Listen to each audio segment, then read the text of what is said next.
Olá você, querido aluno e querida aluna, tudo bem? Vamos iniciar agora o assunto demonstração dos fluxos de caixa, a famosa DFC, que alguns temem este assunto, mas saiba que ele é tranquilo, com todos os passos que a gente vai explicar, com muitas questões que nós vamos abordar e com muito treinamento seu, você vai conseguir aprender e principalmente acertar as questões. Pode ter certeza, nós vamos juntos rumo à sua aprovação.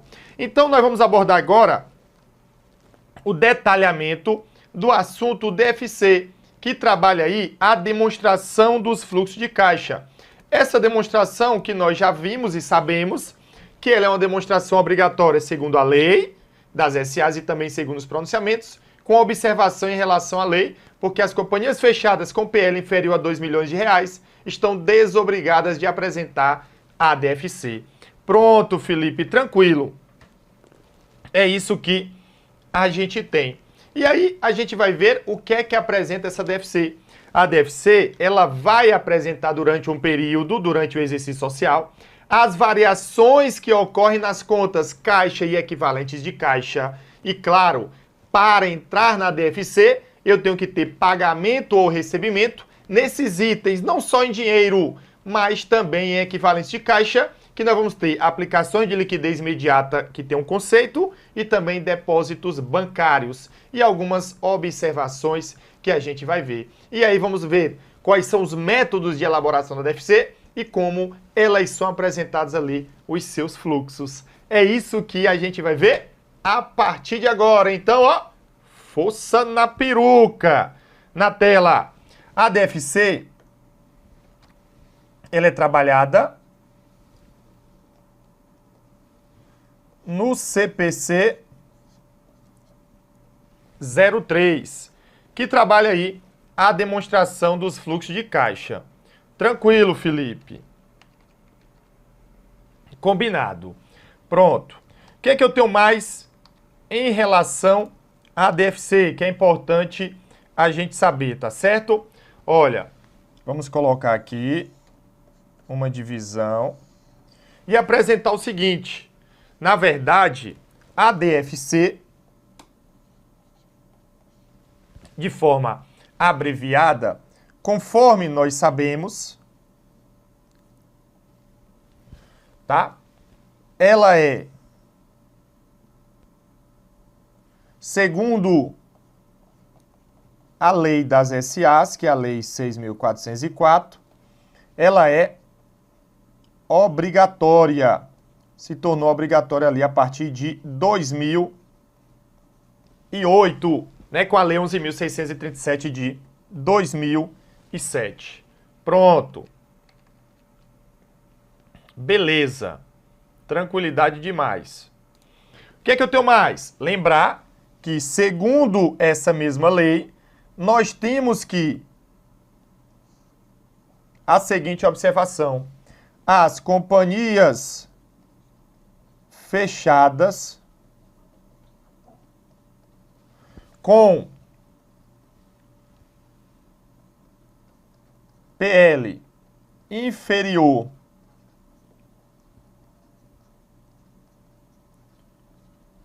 a 2 milhões, ela é o quê? Ela, atendendo esses requisitos, ela é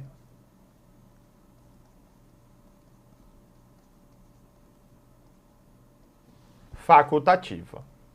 Pronto. Tem que lembrar aí dessas observações. Lembrar que, segundo o CPC 26, a DFC, ela também é obrigatória. Algumas informações básicas. Lembrar que a DFC, pessoal, ela utiliza o regime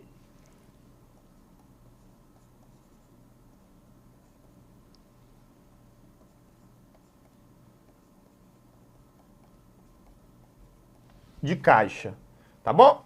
Ou seja, ela vai apresentar a variação de caixa e equivalentes de caixa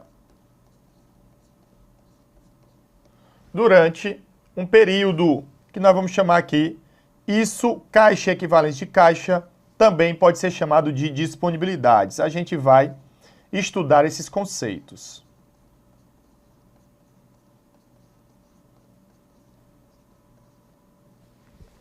Beleza. Eu tenho também o seguinte. Olha, que a DFC, ela apresenta um resultado que chamamos de financeiro. Beleza? Onde eu vou ter aqui o confronto entre entradas versus saídas. Claro, de que, Felipe? Essas entradas e saídas, ó, de disponibilidades de caixa aí, equivalentes de caixa. DFC, ela é diferente. Tá lembrando que a DFC, ela utiliza, ó, o regime de caixa. A DFC, ela é diferente de quem? Da DRE, que apresenta o resultado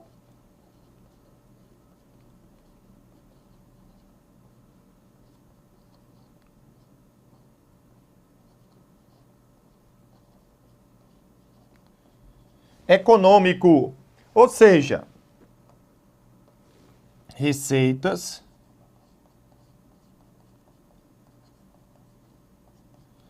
versus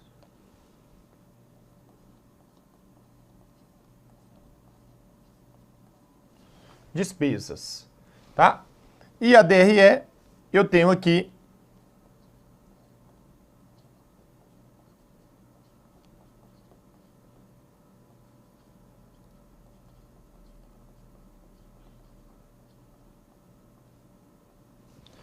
o regime de competência. Então, vamos deixar essas primeiras observações para você sobre a DFC.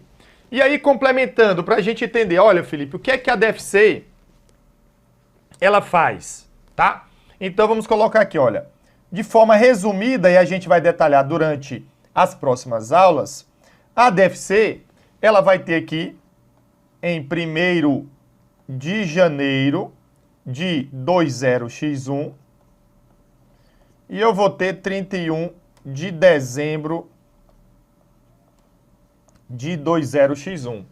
Lembrando que 1º de janeiro, ele corresponde ao saldo de 31 de dezembro de 20x0.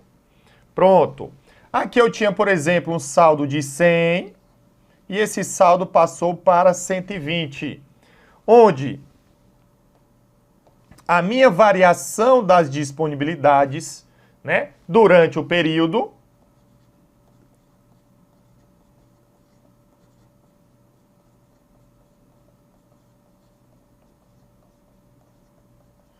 ela foi de 20, que é 120 menos 100.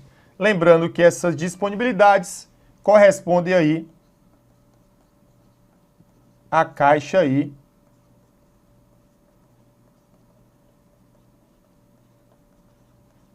equivalentes de caixa. Beleza. E aí eu vou apresentar a minha DFC dessa variação. A ideia é encontrar essa variação. De que forma, Felipe? Olha, eu vou fazer aqui a minha demonstração.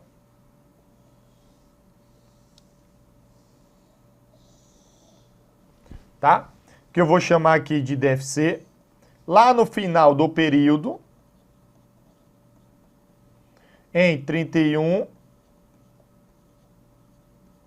de dezembro de 20x1, tá?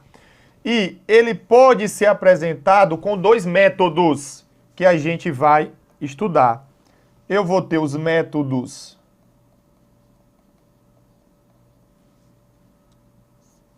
direto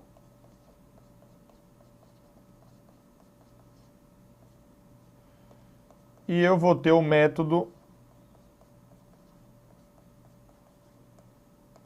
indireto, tá?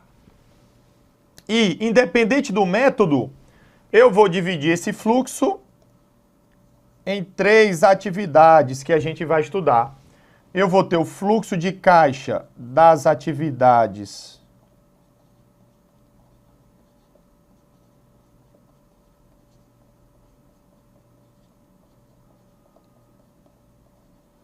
operacionais, o fluxo de caixa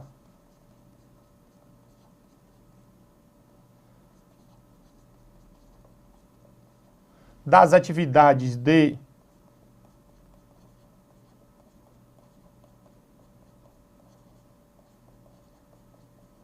investimento e o fluxo de caixa das atividades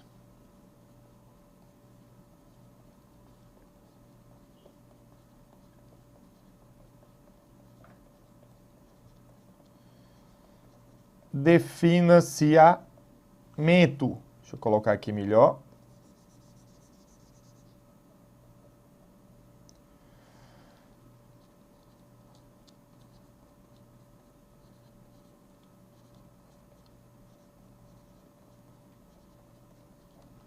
De financiamento, tá bom? Então, aqui eu fiz um resumo, tá? Inicial sobre as características da DFC, e é importante você anotar. E aí, claro, também como é que ela é apresentada. Só que nós vamos detalhar, vamos fazer exemplos práticos de como isso funciona na prática, a apresentação dessa DFC. E aí, como é o método direto, o método indireto, qual é a diferença de um método para o outro? O que é que eu coloco no fluxo de caixa operacional, ou de investimento ou de financiamento? A partir de agora, nós vamos adentrar no estudo da DFC. É muita força na peruca, mas não esquece o básico. Para entrar na DFC, eu tenho que ter pagamento ou recebimento de disponibilidades, e não é só dinheiro, durante aquele período que está sendo apresentada a DFC. Pronto. Então, lembrar que a demonstração dos fluxos de caixa tornou-se obrigatória a partir de 2008, com a entrada em vigor da Lei 11.638 de 2007, que alterou a Lei 6.404. De acordo com essa lei, temos que a DFC é obrigatória para todas as companhias abertas e para as companhias fechadas com PL igual ou superior a 2 milhões, conforme nós vimos aqui. O CPC 26 ela é obrigatória, nós acabamos de ver, e a DFC e a DRE elas são apresentadas em regimes diferentes e têm objetivos diferentes. Aqui eu tenho um resultado financeiro na DFC, aqui eu tenho um resultado econômico na DRE. Pronto. Show de bola. Bom demais. Vamos então avançando, olha aí. DFC, a demonstração dos fluxos de caixa, quando usada em conjunto com as demais demonstrações contábeis, proporciona informações que permitem que os usuários, por exemplo, investidores e credores, avaliem a capacidade que a empresa tem de gerar fluxos de caixa positivos no futuro e a capacidade que a empresa tem de honrar seus compromissos.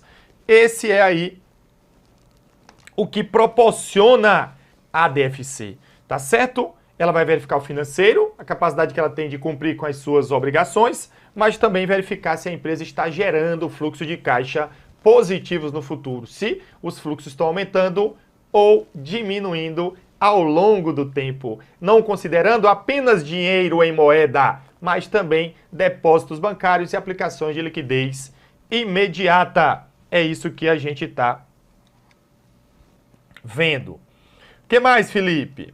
Importante também para aqui o nosso estudo, né? Então aqui, gera fluxo de caixa positivos e a capacidade de honrar os seus compromissos. Caixa e equivalentes de caixa, o que é que a gente vai ter aí? Olha, caixa compreende numerário em espécie e depósitos bancários disponíveis. Então, cuidado. Isso daqui é para o CPC 03.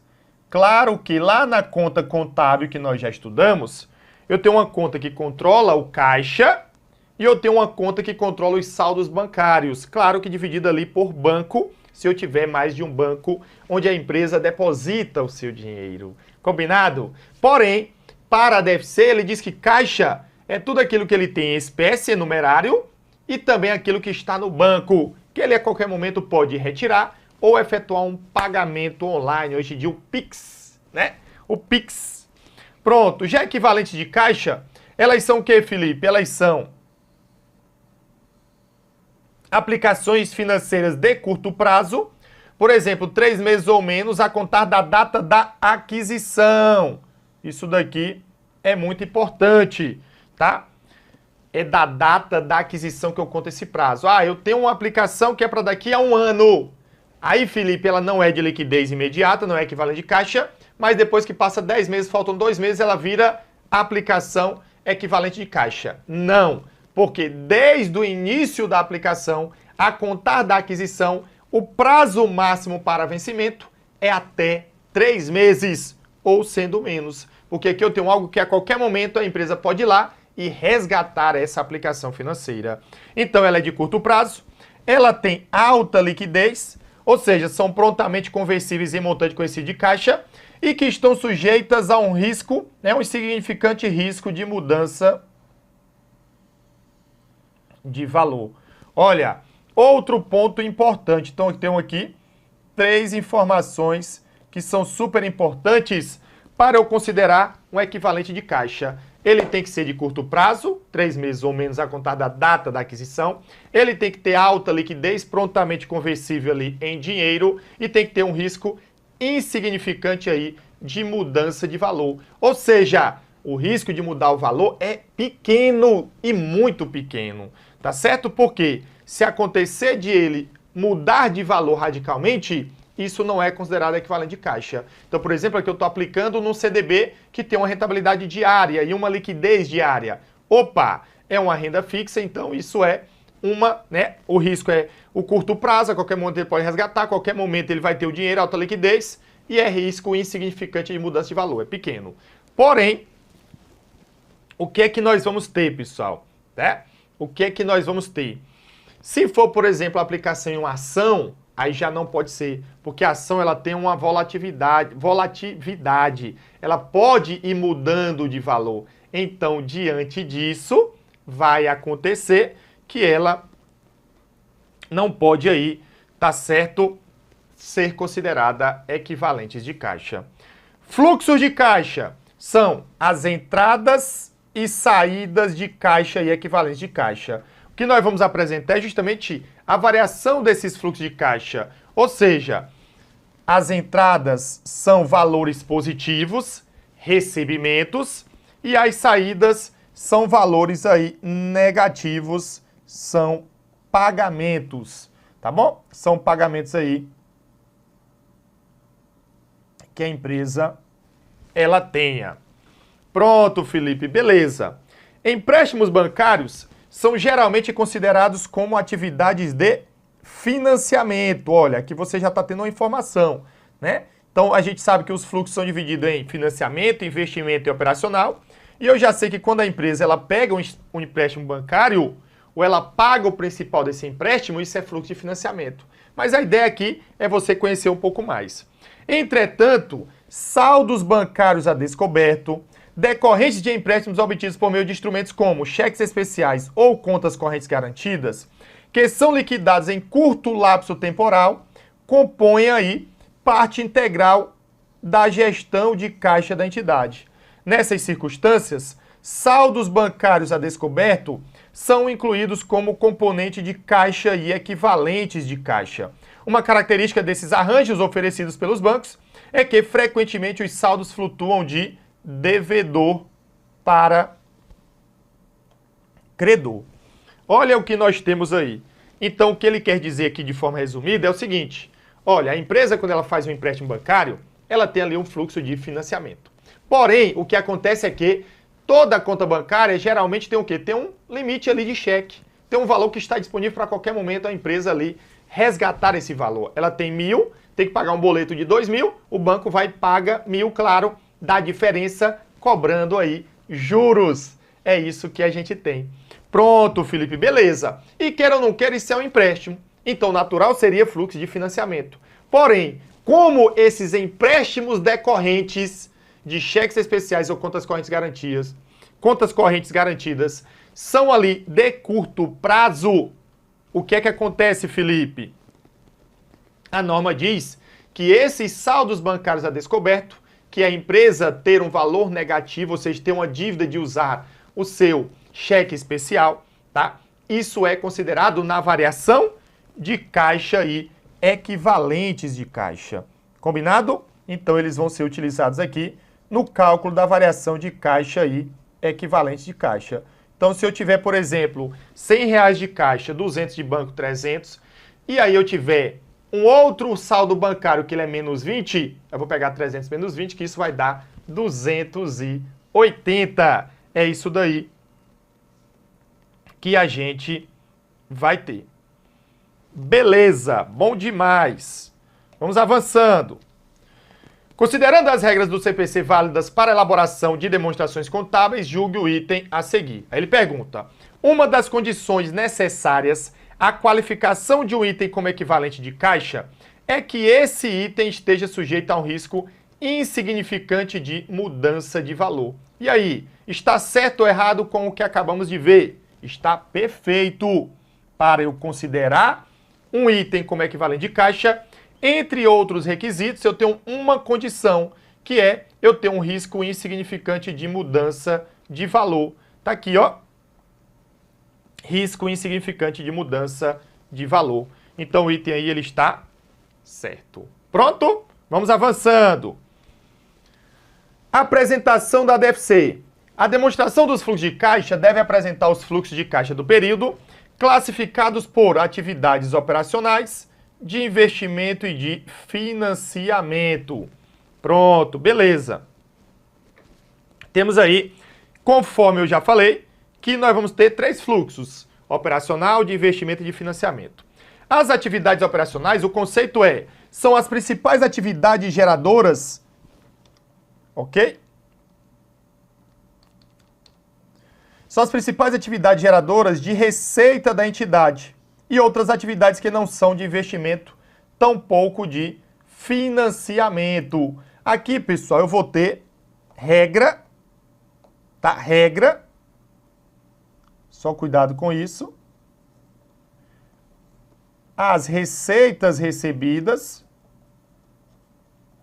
dentro do período, ou então recebimento de clientes, e as despesas pagas. E aí a gente vai vendo aquilo que não entra nesse patamar, porque está ligado à atividade operacional. O próprio nome já diz. É aquilo que gera recursos para a entidade e onde ela faz ali, né, os gastos. Já atividades de investimento são as referentes à aquisição e à venda de ativos de longo prazo e outros investimentos não incluídos nos equivalentes de caixa, como, por exemplo, a aplicação de liquidez imediata. Na verdade, aqui, nós vamos ter, principalmente, pessoal, 3 itens. Aqui vai ser ativo não circulante, compra ou venda à vista, e quando eu digo à vista, caixa equivalente de caixa, do ativo não circulante. Investimento, imobilizado e intangível. Além dos empréstimos concedidos, que eu tenho também da empresa. Opa! Cuidado! Empréstimo obtido é financiamento, empréstimo concedido é investimento, que ele está investindo. E atividades de financiamento são aquelas que resultam em mudanças no tamanho da composição do capital próprio e no capital de terceiros da entidade. Aqui vai entrar, pessoal, principalmente o que, Felipe? Principalmente a conta de capital social, ou seja, tudo que é ligado a ações, inclusive ações de tesouraria, claro, em dinheiro, e também os empréstimos obtidos. De forma resumida, a gente vai ter mais coisas que nós vamos analisar ao estudar todos esses itens. E aí, vamos ver agora, por exemplo, atividades operacionais. Isso daqui está lá no CPC 03. Então, os fluxos de caixa das atividades operacionais são basicamente derivados das principais atividades geradoras de receita da entidade, como venda de bens e prestação de serviços. Portanto, eles geralmente resultam de transações e de outros eventos que entram na apuração do resultado, tá certo?